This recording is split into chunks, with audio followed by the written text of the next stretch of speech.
Hello, hello, Saturnians! So let's talk about some weird tarot cards today, shall we? Because I have a new tarot deck, and while it is not a perfect deck, it has some problems. I absolutely adore the fact that some of the weirdest cards in this deck are also my favorites. So I want to show you my favorite weird cards. And then I'll also show you some weird cards I love from the decks in my collection. Right. So this is the Tarot of Crowley by Christoph James. I saw it on Honey's channel over at Fierce and Pretty. Link will be down below for you to check her walkthrough of this deck. And as an admirer of Aleister Crowley, I just needed to have this deck in my collection. I just needed it. This is a numbered edition. Mine is number 71, as you can see. It was very cheap, free shipping, so that's why I got it. And I do not regret it because the weird cards are fantastic and I just love this. I haven't worked with this deck yet, so this is my first impression of the weird cards, and I also felt inspired to, show you all the weird cards I love in all my tarot decks. So let's get started.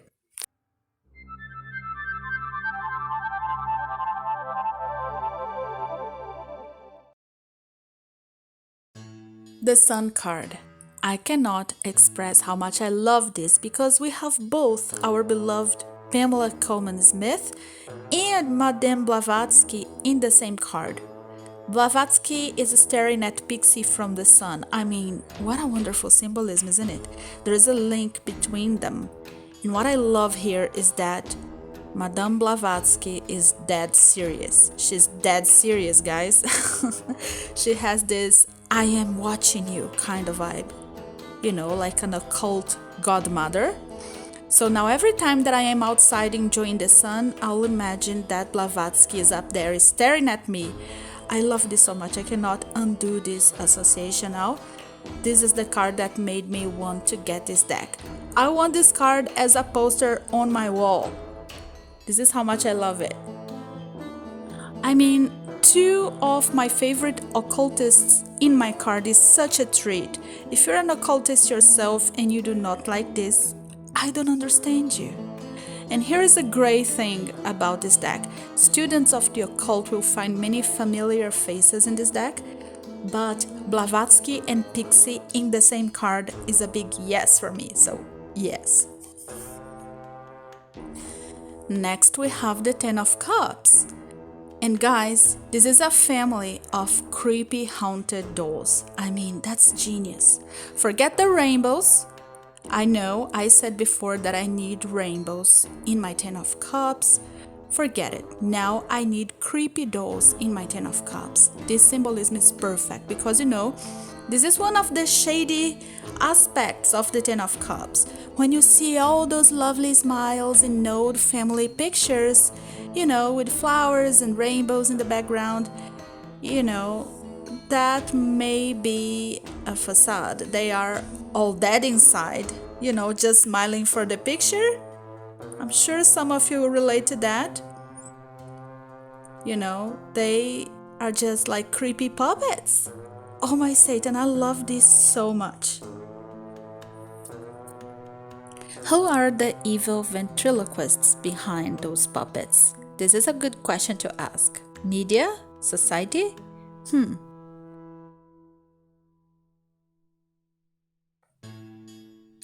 This King of Swords, yeah, I know, it's the green man, but his facial expression is just, this is the kind of entity one might encounter after finding magic mushrooms in the woods and, just accidentally eating them. And then you're chilling in nature and then you meet this green man. I love this. I feel I know this creature. Yeah, we're good friends. We've met a few times, haven't we?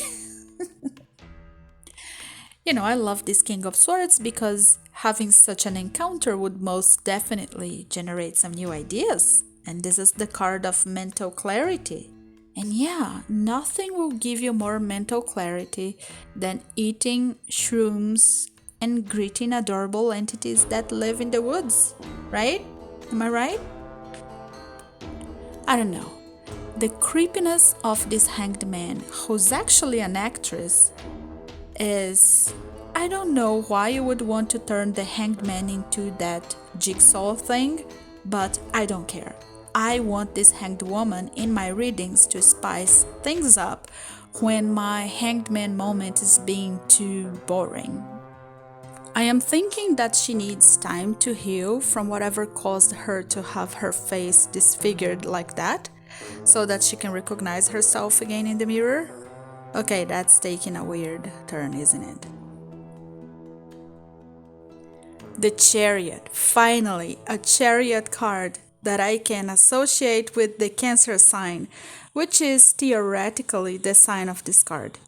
I love that the creepy dolls are here again. They are supposed to go somewhere, but the horse is up in the sky, not anywhere near the chariot. So they're really not going anywhere. Besides, there are scissors falling from the sky. So who would want to go somewhere anyway? Like, yeah, if you have a Cancerian person at home, you know this card is an accurate depiction, right? They'd rather be home surrounded by their stuff. No need to go anywhere. Why would you want to leave the house? Duh.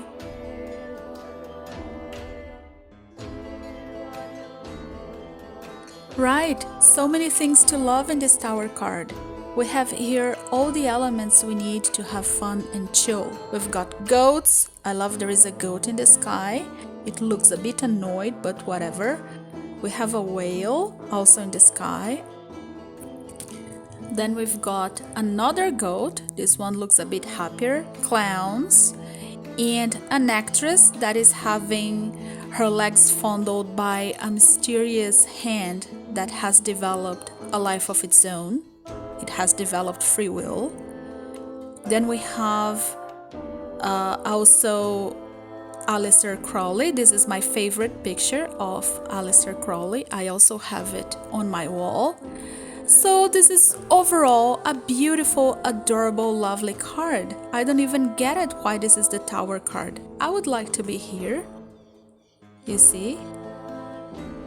Yeah, I really like this card, but I don't really understand why this is the Tower card since we have all these cool elements here. Alright, so this is the Four of Pentacles and yeah, I don't know what to say. There is a fork here and a real eye and an open mouth. This could be a number of things and I want to believe this is about craving food. Let's leave it at that. Yeah. But maybe he wants to eat your brain? I am not sure. Anyway, I love this card because you don't see a Four of Pentacles with an open mouth, a real eye, and a fork every day, right? Okay, so here we have the Three of Pentacles. What happened to this poor creature? He doesn't seem to be very happy. This is the teamwork card, so maybe the people working on this sculpture were not getting along with each other and therefore they created this very unhappy guy over here as a warning sign. I don't know. I feel this is the dark side of the Three of Pentacles for some reason. The World card, Saturn's card. Well, this lady is surrounded by wonderful technologies, and if you take a close look, you'll see interesting small details. Well, not so small actually. There is a lion with a very human body inside a bottle, along with an eye. How can you not love this? The other elements of the card are also present, and I love it that there is a thought deck here right in the center of the card, meaning that the thought deck represents an innovative way of thinking while still being Saturnian, because this is Saturn's card. Yes, thanks Christoph James for your wonderful creation. I'm hooked.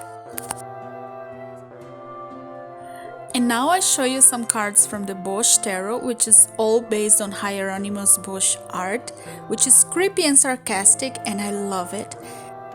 And this Three of Cups is perfect. I mean, Three of Cups is about togetherness, and this is all I need from the Three of Cups. Three friends just chilling and having a good time. One of them is flying around, the other is running aimlessly with a cup on his head, and the other is, the other is upside down.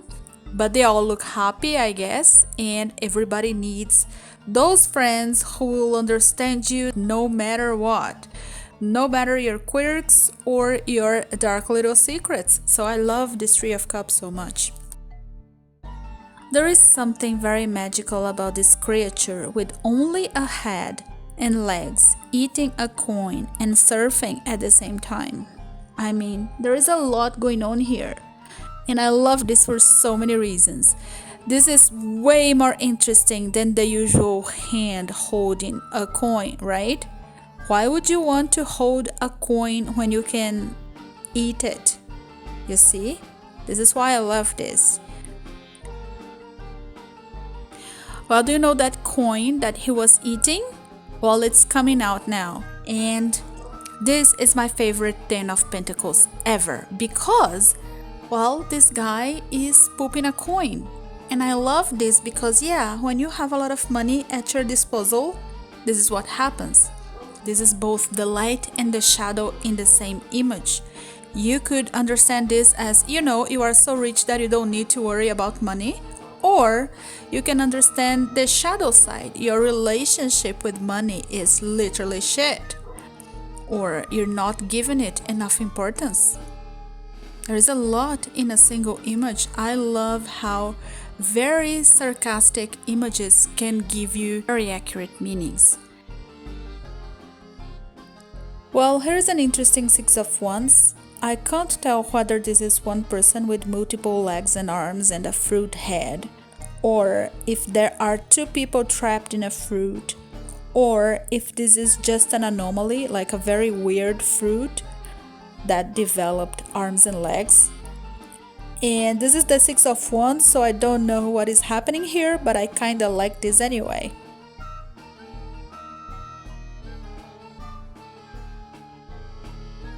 This poor little egg was brutally attacked by 9 swords, and now this creature is kinda trapped inside the egg.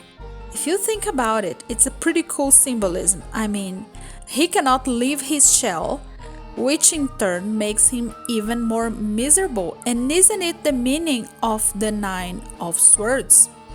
I think it's genius. And look at this lovely creature.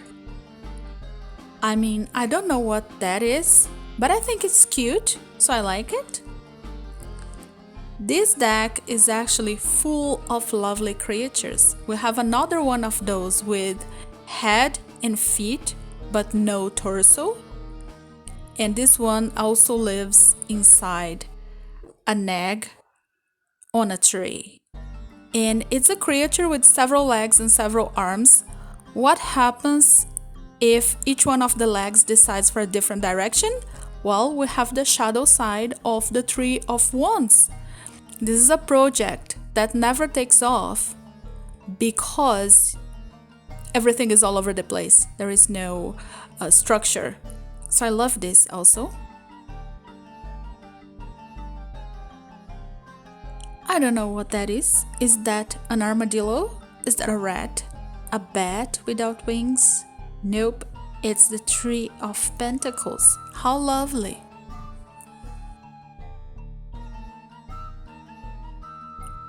And this High Priestess, I really like this one.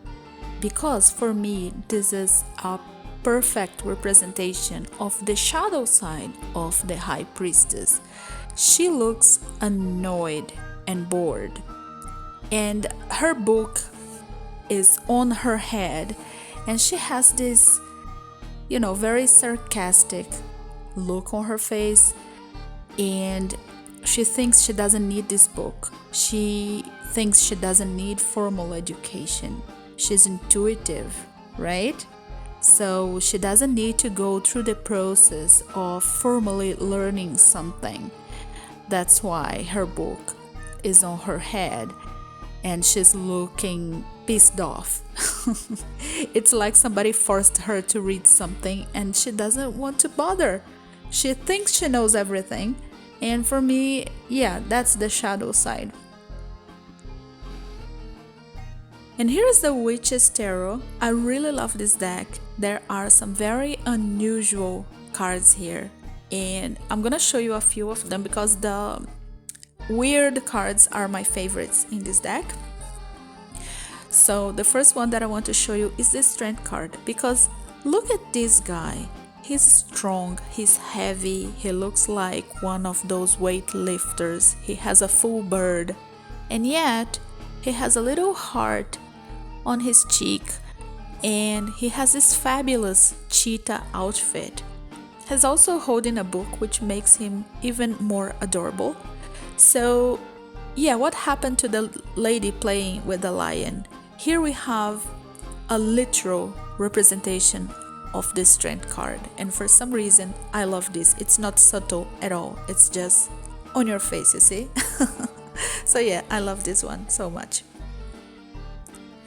And next I want to show you this Hierophant.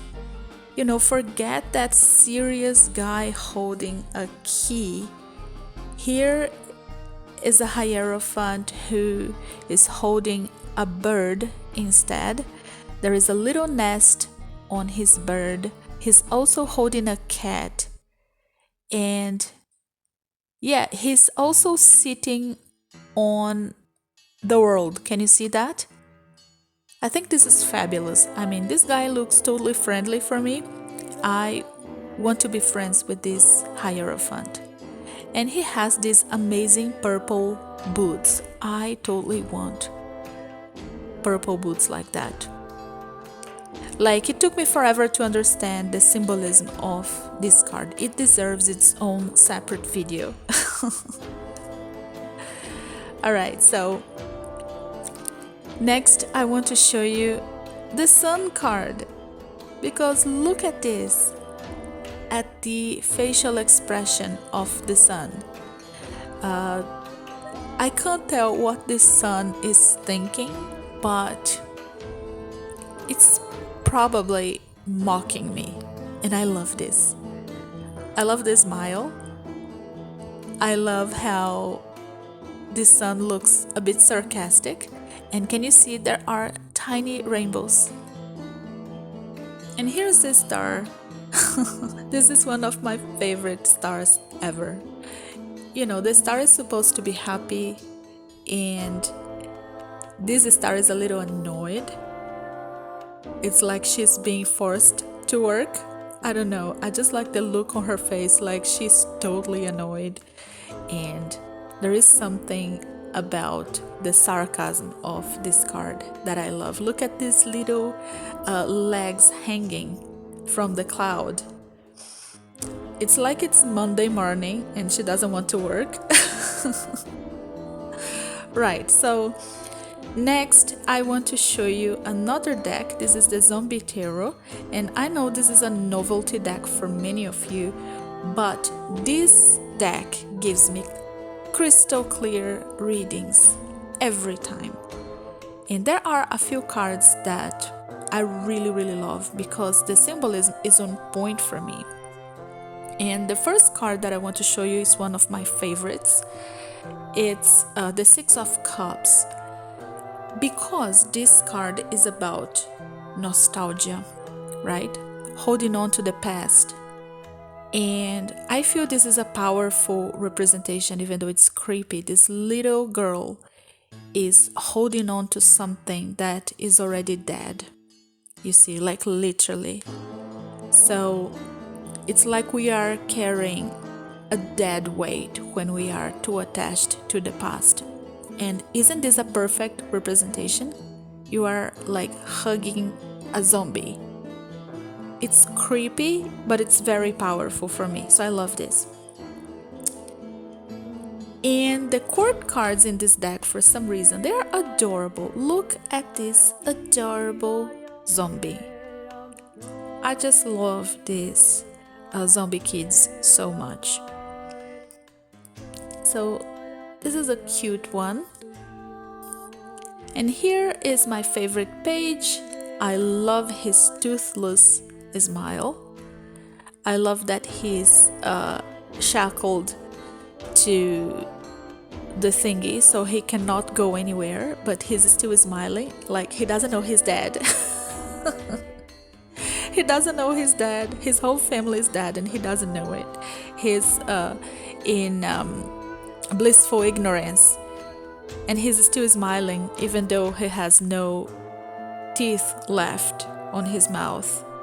So I also think this is a very powerful symbolism, and I got this card in moments when I really needed a reality check. Like, why are you smiling? You're dead.